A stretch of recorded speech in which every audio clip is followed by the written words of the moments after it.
আমরা তো একদম নিরেট কোটা সংস্কারের দাবিতেই এই আন্দোলনটি শুরু হয়েছিল এবং আমাদের লক্ষ্য উদ্দেশ্য কেবল কোটা সংস্কারই ছিল।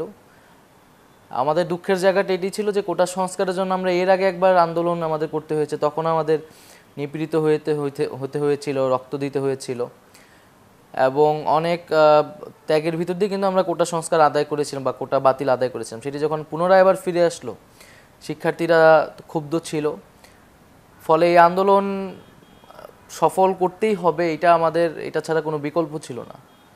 কিন্তু এই আন্দোলনের ঘটনার ধারাবাহিকতায় আমরা যে ভয়াবহ পরিস্থিতি শুধু বাংলাদেশ নয় পুরো বিশ্ববাসী দেখেছে, যে বাংলাদেশের ইতিহাসে কোনো আন্দোলনই এত দ্রুত সময়ে এত অল্প কয়েকদিনে এত মানুষকে, এত ছাত্রদেরকে হত্যা করা হয়নি যেটা শেখ হাসিনা সরকার করেছে।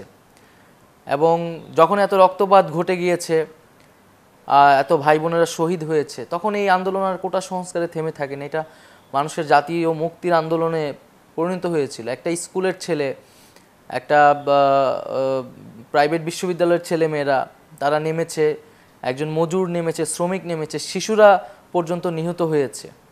তো স্বাভাবিকভাবেই সারা দেশের মানুষ যখন নেমে এসেছে, এটা মানুষের মুক্তির আন্দোলনে পরিণত হয়েছে। ফলে এই আন্দোলন দ্রুত বেগে এগিয়েছে মানুষের সমাজে ন্যায় বিচার প্রতিষ্ঠার জন্য, মানুষের জীবনের নিরাপত্তা ও মর্যাদা প্রতিষ্ঠার জন্য। তখন এটি সরকার পতনের আন্দোলনে রূপান্তরিত হয়েছে এবং ছাত্রদের নেতৃত্বে এই আন্দোলন সফল হয়েছে এবং সরকারের পতন ঘটেছে।